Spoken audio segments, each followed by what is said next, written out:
sinais e maravilhas. O Filho de Deus, Jesus Cristo, nosso Salvador.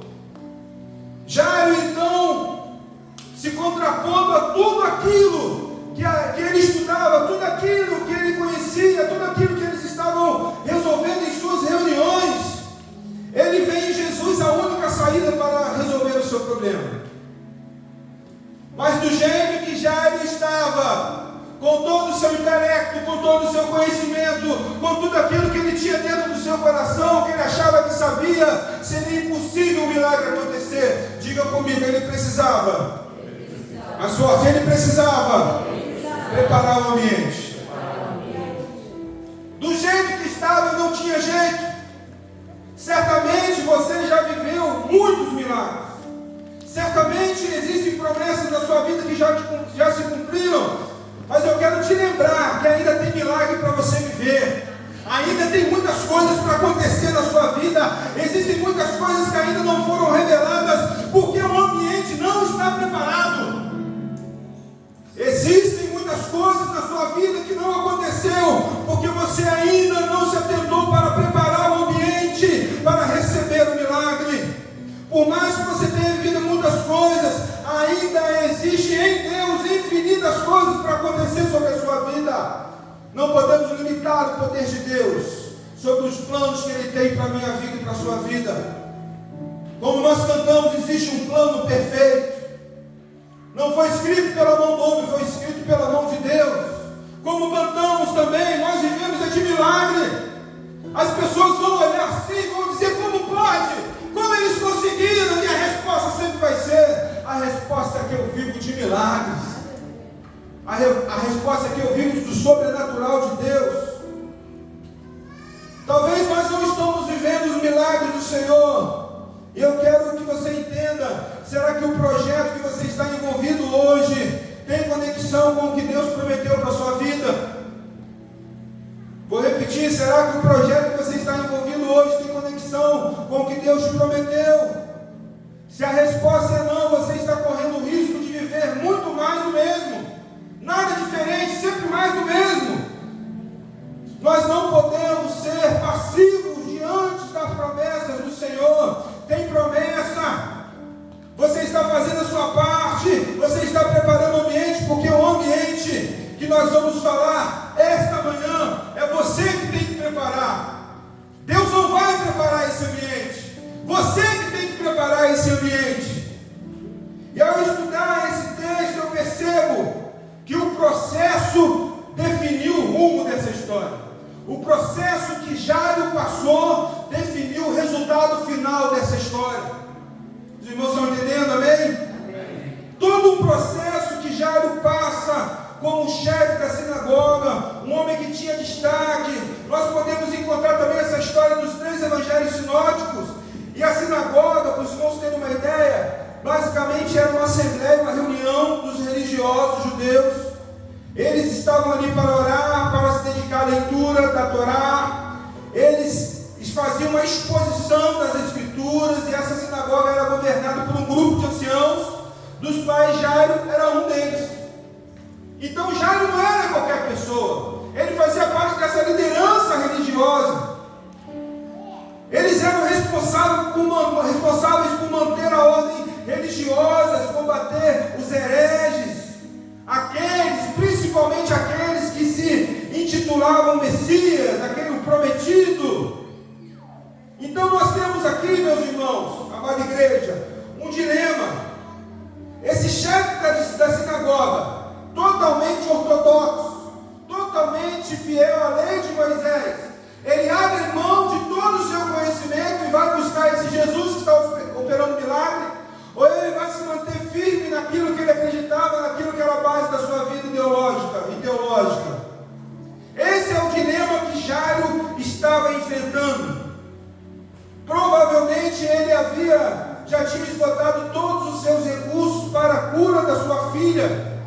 Nós temos então, do outro lado, Jesus, com seus feitos, com seus milagres, testemunho do que ele estava fazendo, arrastando multidões, e a sua fama corria por todo o Oriente, e diziam-se entre os povos, estava na boca do povo,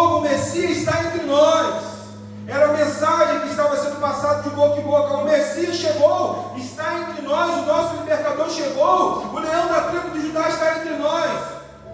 Só que a sociedade da época, que era a província de Roma, Roma dominava toda aquela sociedade do Oriente, todo o terreno de Jerusalém, todas aquelas terras eram dominadas por Roma. O povo esperava um Messias, um libertador político, que viria no seu cavalo branco com um exército para libertar o povo de Israel. Esse era o libertador que eles estavam esperando. Jesus, a proposta nunca foi essa. A proposta de salvação, o plano perfeito nunca foi esse. O plano perfeito era que ele veio para salvar aqueles que estavam perdidos. Ele veio para libertar aqueles que estavam cativos. Não era uma liberdade política, era uma liberdade espiritual. Não era salvar das mãos dos romanos, era salvar dos laços do inferno, era livrar o homem, a humanidade da condenação eterna. Essa era a proposta e sempre será a nossa proposta. O ambiente precisa ser preparado para o milagre. Diga comigo para ficar bem fixo na sua mente. O ambiente precisa ser preparado para o milagre. Agora, só vive o milagre quem prepara esse ambiente. E antes de Jairo chegar na presença do Senhor Jesus, ele teve que preparar o primeiro ambiente, o ambiente do seu coração. Do coração provém todas as maldades, tudo que vem para a boca do homem provém do coração. Se o homem é mau, vem do coração. Se o homem é bom, vem do coração. Tudo vem do coração do homem. Jairo precisava preparar esse primeiro ambiente, e o verbo usado aí quando diz que Jairo veio e se prostrou aos pés do Senhor Jesus, não é simplesmente ele se abaixou, não. Está dizendo, o verbo aí no grego é proskineo, significa que ele se rendeu à divindade de Jesus, o reconhecendo como o próprio Deus. E escute uma coisa, o judeu, ele não dobra o seu joelho diante de homem. Nenhum judeu que sabe um pouquinho da cultura judaica vai entender o que eu estou falando. Nenhum judeu vai se ajoelhar diante de homem. Ele só se ajoelha diante de Deus. Ao fazer aquilo, se prostrar diante do Senhor Jesus, Jairo está falando para toda a sociedade, porque Jesus estava com a multidão, sim ou não? Tinha uma multidão que acompanhava o Senhor Jesus, e Jairo naquela hora, ele se prostra diante do Senhor Jesus, e ele diz assim: olha, eu abro mão de tudo aquilo que eu estudei, eu abro mão de tudo, eu abro mão do que eu acredito, porque eu me prostro aos seus pés, te reconheço, Jesus, como o próprio Deus, tu és o Messias. Em palavras era isso que ele estava declarando. Ele não queria saber do que ele tinha estudado, do que ele tinha aprendido, ele abriu mão de tudo. Ele esvaziou o seu intelecto, ele esvaziou o seu coração. E nessa hora, ele está com o seu primeiro ambiente preparado, que é o ambiente do coração. Se Jairo não tivesse preparado esse ambiente, o milagre não iria acontecer, meus irmãos. Por isso que muitos não recebem e não desfrutam das promessas dos milagres. Muitos ainda não viveram o novo de Deus, porque ainda não prepararam esse ambiente, o ambiente do seu coração. É preciso tomar as atitudes que Jairo tomou. Em primeiro lugar, ele não se importou com o que as pessoas iriam falar. O seu ambiente de amigos eram aqueles chefes das sinagogas. Ele não se importou se ele iria perder a amizade. Ele não se importou se ele iria ser julgado, porque ele colocou na balança da vida e ele percebeu que estar ao lado do Senhor Jesus é a melhor decisão. Estar ao lado do Senhor Jesus é o melhor negócio. Ele estava disposto a abrir mão de tudo para ficar ao lado do Senhor Jesus. E o conselho que eu tenho para você essa manhã é: liberte-se de toda incredulidade, liberte-se de toda religiosidade, liberte-se de toda mágoa, prepare o ambiente para receber o novo de Deus. Já ele se prostra aos pés do Senhor Jesus diante daquele povo, e o primeiro desafio ele foi vencido. O primeiro ambiente ele foi preparado no verso 24. nós temos a seguinte informação: Jesus não disse nada para ele. Jesus ouviu o que ele tinha para falar. E o autor, Marcos, vai dizer: e Jesus foi com ele. Jesus simplesmente foi com ele sem falar nada.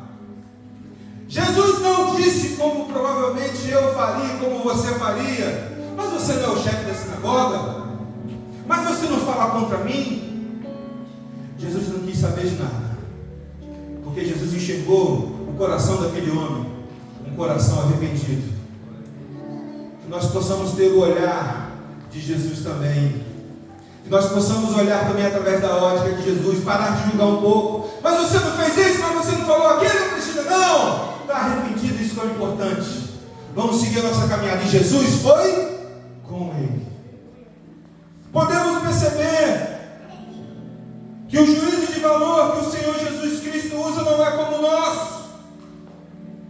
Nós precisamos entender e valorizar o processo que levou o Jairo até os pés do Senhor Jesus Cristo. Ninguém viu esse processo. Sim ou não? Alguém viu? Alguém viu a luta de Jairo interna? Alguém viu a crise de Jairo? Alguém viu? Ninguém viu. Mas foi o processo que ele passou até chegar aos pés do Senhor Jesus. Isso acontece comigo e acontece com você. Um dia eu levantei as minhas mãos. Um dia eu entreguei a minha vida a Jesus. Ninguém viu o processo até chegar ali. Ninguém viu a crise que eu estava no banco até chegar ali. Ninguém viu as correntes que estavam tentando me prender nos bancos, as palavras de acusações do diabo. Ninguém viu. Mas foi o processo que me levou até os pés do Senhor Jesus. Até o momento em que eu quebrei essas correntes, me levantei daquele banco e fui lá na frente e entreguei a minha vida a Jesus. Todos nós passamos por esse processo. Quem sabe alguém aqui essa manhã não precisa passar por esse processo. Mas entenda, o mesmo Jesus que agiu naquele tempo continua agindo hoje. Se você tomar essa decisão, não vai ter cobrança, não vai ter acusação. O texto vai se repetir, a história vai se repetir. E Jesus foi com ele. E Jesus foi com o Luciano, e Jesus foi com o Emanuel, e Jesus foi com a missionária, e Jesus foi com a diaconisa, e Jesus foi! Não nos deixou sozinhos. Esse é o Deus ao qual nós servimos. Jesus não revelou como seria o caminho até a casa de Jairo. Como já disse, nada foi revelado, Jesus só foi com ele. Jesus não informou que seria demorado, que seria difícil, que outros milagres aconteceriam. Jesus não disse a Jairo: Jairo, toma cuidado que você vai ouvir palavras contrárias. Não. Então aqui nós temos um segundo desafio a ser vencido. Se o primeiro desafio foi, o primeiro ambiente foi preparado no coração, agora o ambiente que precisa ser preparado é o ambiente da fé. Se primeiro foi o ambiente do coração, aonde trata da alma do homem, aonde trata das questões humanas, agora precisa ser tratado agora o ambiente, cuidado, preparado o ambiente da fé. O primeiro fala da razão e o segundo fala da fé. O ambiente da fé precisa ser preparado para crer, mesmo que tudo contribua para a falência dos seus planos. Esse é o ambiente da fé. Tudo está dizendo que vai dar errado. Tudo está dizendo que não vai dar certo, que já não tem mais jeito. E você tem que preparar esse ambiente da fé para crer, mesmo quando tudo está dizendo o contrário. Diga assim comigo: o processo fortalece quem tem fé. Quando passamos pelo processo, nós chegamos para alcançar o nosso prêmio mais fortalecidos. Se vier uma luta, Manuel, igual, a gente tira de letra. Se vier uma luta menor, a gente passa pela prova, como diz o compositor Sacco, passa pela prova cantando e dando glória a Deus. Agora, quando vem uma luta maior, pastor, o que a gente faz? A gente se prepara para vencer de novo. A gente se prepara para romper de novo. A gente se prepara para aí sim subir de nível. Já está nesse processo. Ele preparou o ambiente do coração. Agora é o ambiente da fé. Jesus está caminhando com Jairo. E parece que está tudo bem, sim ou não, irmãos? Está caminhando. Está indo lá para a casa de Jairo. A direção está certa. Jairo. A multidão está apertando, talvez isso possa até ter incomodado um pouco Jairo, e de repente Jesus para e com ele para toda a multidão. Imagina Jairo com pressa. Jairo estava desesperado, não obstante a multidão apertando, o que tornava naturalmente a caminhada mais lenta, era natural. Jesus para e diz: alguém me tocou. Como assim, Jesus? Alguém te tocou? O Senhor está no meio de uma multidão. É claro que o Senhor está sendo tocado a todo momento. É claro que as pessoas estão se tocando. Eu imagino, já, o texto não vai dizer isso, mas um dos apóstolos disse. Um dos apóstolos: Senhor, o Senhor está no meio da multidão. É claro, uns: não, alguém me tocou diferente. Sabe o que eu aprendo com isso? Enquanto o Senhor Jesus está agindo na minha vida, outras pessoas também estão sendo abençoadas, amém? Quando o milagre está para chegar na minha vida, outras pessoas também estão sendo alcançadas. Jesus, ele tem um plano perfeito para as nossas vidas. O plano dele não falha. Para quem tem pressa, meus irmãos, 1 minuto é uma eternidade, sim ou não? Para quem tem pressa de resolver alguma questão, 1 minuto é muita coisa.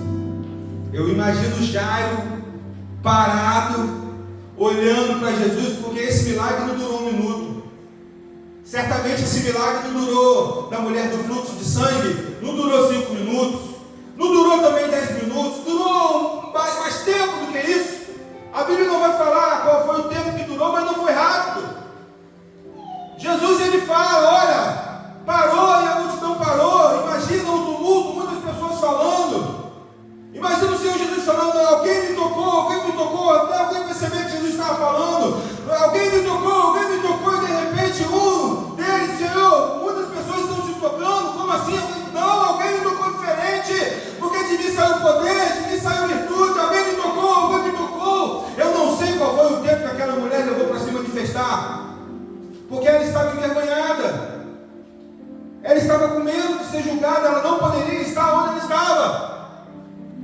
Segundo a lei de Moisés, lá em Levítico, vai dizer que a mulher que estava no seu período, nesse período, não poderia sair em público, aonde ela sentava, ninguém podia sentar. Se ela tocasse alguém, essa pessoa também estava imunda. Se fosse um sacerdote, então, 3 dias ele tinha que ficar afastado, lá passando pelo período de pureza. Tudo era mais difícil. E olha, Jesus, o Messias, foi tocado por aquela mulher. Ela estava com medo de se manifestar. De repente ela toma coragem. Isso é uma outra história, um outro dia. Ela toma coragem, ela fala: Senhor, foi eu que te toquei. Jesus libera uma palavra profética sobre a vida dela. Vai minha filha, você está curado, você está salva, vai, pode ir.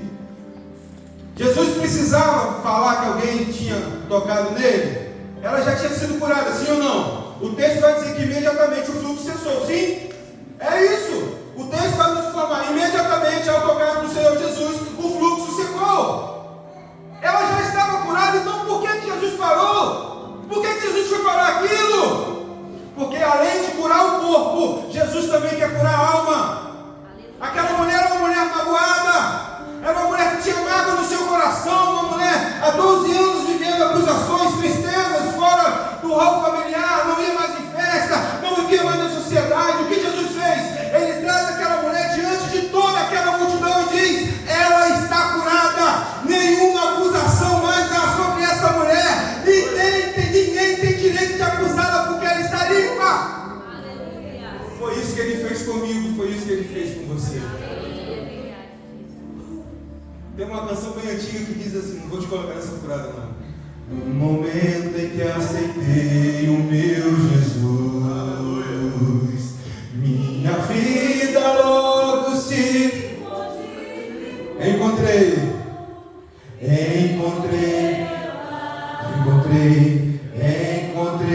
o amor, e hoje já não mais rancor. Que seja verdade essa outra parte. Aprendi a amar o próximo também, perdoar aquele que me ofendeu. Deus ama você.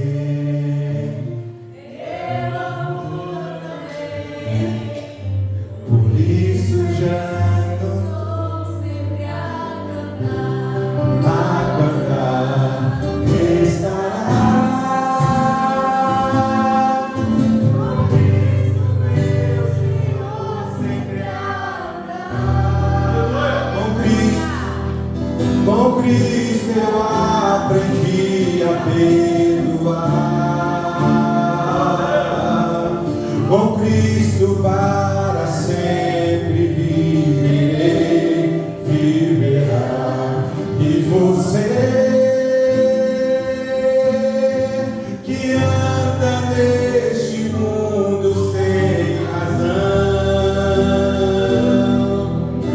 aprenda a perdoar o seu irmão.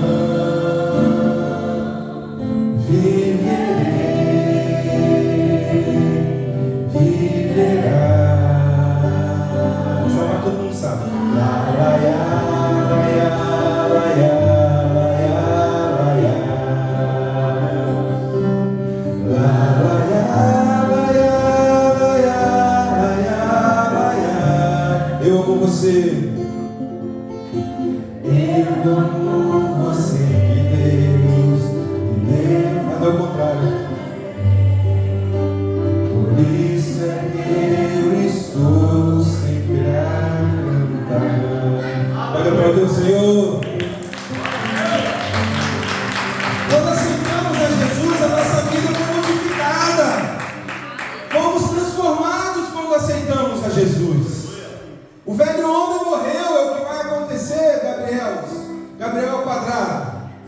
É o que vai acontecer lá na próxima semana. Já aconteceu na verdade, agora é só um ato público onde todos verão que vocês de fato morreram para o mundo e agora vocês vivem para Jesus. A nossa vida foi transformada, a nossa vida foi modificada no momento que nós temos um encontro com Jesus. Jesus, ele não sara apenas o corpo, mas ele sara a alma. Foi o que aconteceu na vida daquela mulher. Jesus coloca aquela mulher em destaque, não para envergonhá-la, mas para que ela fosse curada. Agora ela poderia sair, ninguém ia falar lá, aquela mulher, não toque nela, agora não. Olha, ela foi transformada, olha como ela está diferente agora. Olha como é, Jesus curou aquela mulher que Jesus curou, foi ela que Jesus curou, agora está diferente. Jesus, ele tem esse momento onde ele cura essa mulher. Temos que aprender que Jesus, apesar do que já estava pensando, Jesus estava demorando muito, Jesus nunca chega atrasado. Ele sempre chega na hora certa. Para Jairo de fato estava demorando, mas para Jesus a hora era perfeita. A mulher era curada e enquanto Jesus ainda falava com aquela mulher no verso 35, alguns pseudos amigos de Jairo chegam até ele e dizem assim, dá notícia que nenhum pai quer ouvir. Olha, para de incomodar Jesus, sua filha já morreu. Para de incomodar o mestre, a sua filha já morreu. Nessa hora, quem não fala nada é Jairo. No começo, quando o Jairo contou a sua história, foi quem que ficou quieto? Quem que se calou? Jesus. E agora, quando chega essa notícia, quem é que fica quieto? E quem é que fala? Jesus. E o que Jesus fala? Não temas, crê somente. Dessa vez Jairo não abre a boca para falar nada. Dessa vez quem fala é Jesus. Deixa eu te falar algo essa manhã. Não permita que ninguém tenha o poder de colocar um ponto final na sua história. Não, vou repetir, não permita que ninguém tenha o poder de colocar um ponto final na sua história. Somente Jesus tem esse poder. Aonde as pessoas tentam colocar um ponto final, Jesus vai lá e coloca aí uma vírgula. Não acabou ainda. Ainda não é o fim. Jesus libera uma palavra sobre aquele homem. Talvez já não pensou e não deu tempo de ele falar. Eu sabia. Estava demorando, eu sabia. Por que Jesus foi parar? Eu falei que estava demorando. Eu falei para ele que ele iria morrer. Por que ele foi parar? Talvez isso ficou só na mente de Jairo. Porque Jesus não deu tempo dele pensar, Cris. Jesus já libera essa palavra, não temas. É a mesma palavra que ele falou para a viúva da cidade de Naim. Não temas, não chores. É a mesma palavra. Nessa hora que Jesus libera essa palavra, o segundo ambiente agora está preparado. que é o ambiente da fé. Lembra qual é o primeiro ambiente, Evelyn? O ambiente do coração. O segundo ambiente, qual é o segundo ambiente que nós acabamos de falar? O ambiente da fé. Mas tem um terceiro ambiente ainda que precisa ser preparado. Só que agora, quem vai preparar esse ambiente é Jesus. Agora já ele não vai precisar preparar nenhum ambiente mais. É Jesus que vai preparar o ambiente. Vamos à história. No verso 37, eu faço questão de ler o verso 37 com os irmãos.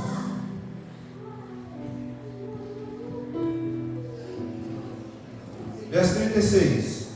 E Jesus, no capítulo 5.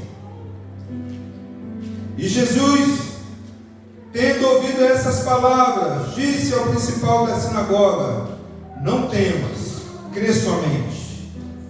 E não permitiu que alguém o seguisse, a não ser quem? Pedro, Tiago e João, irmão de Tiago. E tendo chegado à casa do principal da sinagoga, o que Jesus vê? Ele viu alvoroço, mas o que? Pessoas que choravam muito, planteavam. Estando e entrando, disse: por que vos alvoroçais e chorais? A menina não está morta, ela só dorme. Verso 40. E riam-se dele, porém ele, tendo-os feito sair, o que Jesus fez? Mandou sair. Tomou consigo só quem? O pai, a mãe da menina e o que com ele entrou na casa da menina que estava deitada. O que Jesus faz nessa hora? Se o ambiente do coração já lhe preparou, se o ambiente da fé já lhe preparou, agora Jesus está preparando o ambiente agora final para receber o milagre. Deixa eu falar algo para você. Existem pessoas que somem da nossa vida, desaparecem da nossa vida, e a gente pensa: se fui abandonado. Não entristeça o seu coração. Jesus sabe o que está sendo falado a seu respeito quando você não ouve. Jesus sabe da intenção do coração de todos. Jesus está ouvindo conversa que você não tem acesso. E às vezes, quando pessoas não estão mais caminhando conosco, não é porque você fez alguma coisa, sabe? Não é porque você não é mais amigo, não é isso. É Jesus preparando o ambiente para você receber o milagre. Jesus, ele estava com uma multidão, sim ou não? Diz Eusébio de Cesareia que, via de regra, ele andava mais ou menos com uma multidão de 500 pessoas. Nessas 500 pessoas tinham 70 discípulos. Lembra aqueles 70 que ele via de 2 em 2? Tinha 70 discípulos que estavam inseridos nessa multidão. Dentro dessa multidão de 500 pessoas também tinha os 12 apóstolos que estavam inseridos nessa multidão. E dentro dessa multidão tinha esses 3 que ele levou para casa de Jairo.